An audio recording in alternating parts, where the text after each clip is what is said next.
Magandang gabi sa ating lahat! Sa totoo lang, ako'y nahihiyang magsabi sa inyo o iinganyuhin kayo na magsabi na bring him home. Dahil in the first place, hindi natin siya napigilan na dalhin doon sa ICC. Ako talaga ay masama ang loob ko. Mahiya ako sabihan kayo na bring him home. Na in the first place, hindi ko naman talaga siya napigilan na ibiyahe doon sa ICC. Kaya napakasama ang loob ko. Nung nangyari yun, hindi ko alam kung anong nararamdaman ko. Para bang ganito na tayo ngayon, ka-helpless. Sarili nating pulis ang magdadala ng ating dating presidente, piliting isakay sa aeroplano para ibiyahe doon sa The Hague, Netherlands. On what basis? On what basis? Oh, palaging sinasabi ni President Marcos, hindi namin ni-recognize ang ICC kasi hindi na tayo membro. Hindi kami nagko-cooperate sa ICC. Anong ginawang rason ni Pangulong Bongbong Marcos? Interpol! Bullshit! Interpol! Ako! Naging chief PNP ako! Alam ko ano ang papel ng Interpol sa mundo! Huwag niyo akong lukuhin! Commitment sa Interpol! Bullshit!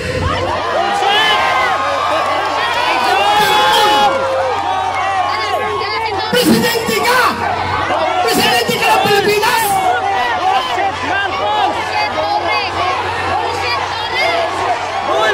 Presidente ka ng Pilipinas!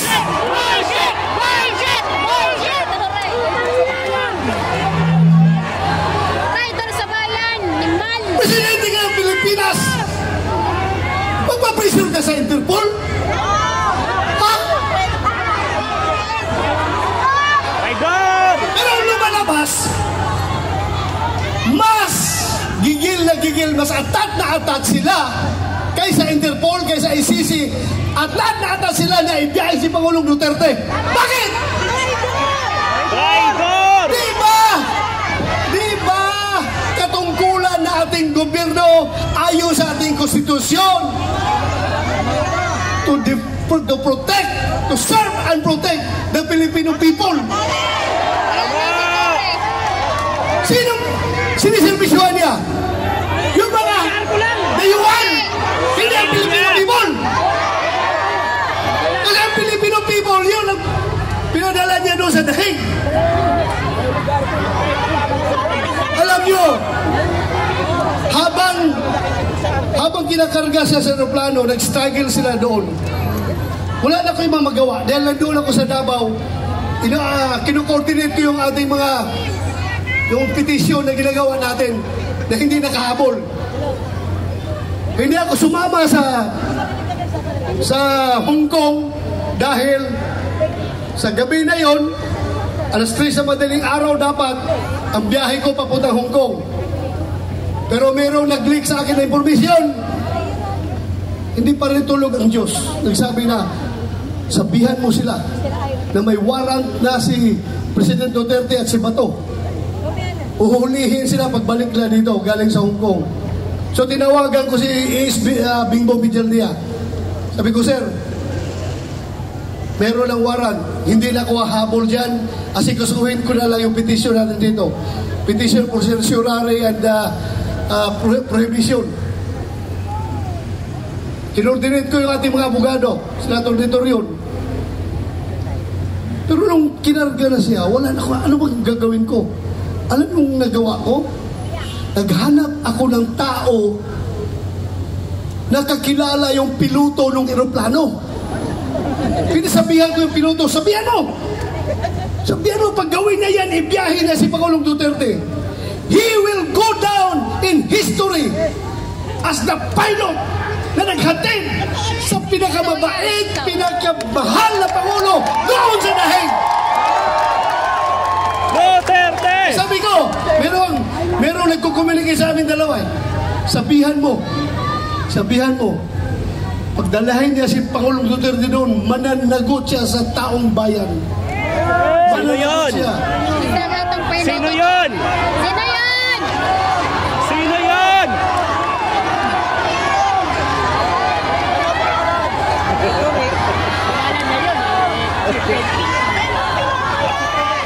Sino yan? Alam niyo, ang nakakasama ng loob ko. Alam mo yung isang barangay kapitan? Sa barangay kapitan, maliit na barangay. Kausapin mo. Kap, anong tingin mo dito? Tama ba ito? Hindi. Sabi ng kapitan sa'yo, Sir, ikaw naman, sir. Pareho tayong lalaki. Hindi pwede yan, sir.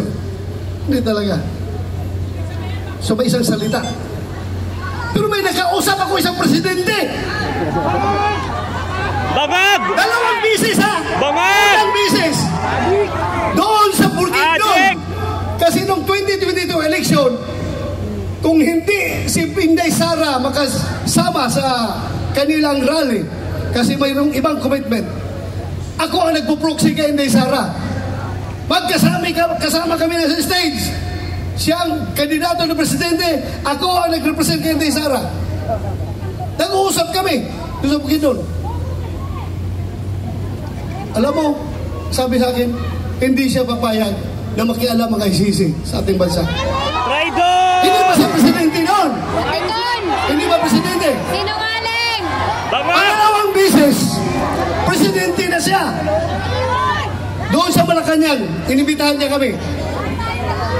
Tinanong ko siya, ano ba itong stand nyo, Mr. President? Pabago-bago. Iba yung sinasabi mo, tapos yung mga tao mo, iba ang sinasabi. Ano ba talaga? Mabuti yung lalaki sa lalaki, sir. Sabi ko, lalaki sa lalaki, sir. Prangkahin mo ako. Para I know what to do. Please, prangkahin mo ako. Sabi niya sa akin, alam mo ba to? Kahit gabuhok mo, kahit wala kang buhok, ha? Kahit gabuhok mo or buhok ni President Duterte, hindi mahahawakan ng ICC. Hindi ako mapayag na papasok ng ICC dito. Alam mo, dagdag niya. Kasi, kung papayagan ko yan, alam nyo, kung papayagan ko yan, after ninyo, mga Duterte, ikaw, after sa investigasyon ninyo, baka kami na naman ang isusunod ng ICC. Dapat lang! So, naniwala ako. Pero bakit ngayon, yung nagkahiwalay ang unit team, bakit biglang nagbago? Bakit biglang nagbago? Halata na itong lahat, ang ugat nitong lahat, Politika! ay kasakiman sa poder ng gobyerno. Ayaw nila nang papalit si Vice President Inday Sara sa 2028 para maging presidente. Sinimulan nila yan sa People's Initiative. Doon nagsimula. Nagka-litsin-litsin ang Pilipinas. Ngayon, anong nangyari? Saan pupunta ang Pilipinas nito? Wala. We're very much divided. Mabuti sana kung ang division ay 50-50. Hindi. Wala nang gobyerno. Ako, hindi ako statistician, pero alam ko, ang division ay nasa 80-20. 80 tayo, 20 lang sila. Pero yung 20 na yan, sila may hawak ng poder ng gobyerno. Kaya tayong 80, kaya tayong majority, tahimik lang ang mga tao dahil nagtitimpi lang ang mga tao. Nagtitimpi lang ang mga tao. Anywhere I go, Luzon, Visayas, Mindanao, pagsabi lang tao sa akin, Sir, sabihan mo yung kasama mo sa Team Suka. Sige lang, sir, tiis lang kayo. Basta kami, sir, alam namin what to do. Alam namin, sir. Basta kami, makita na lang natin sa baluta kapag kami bumoto.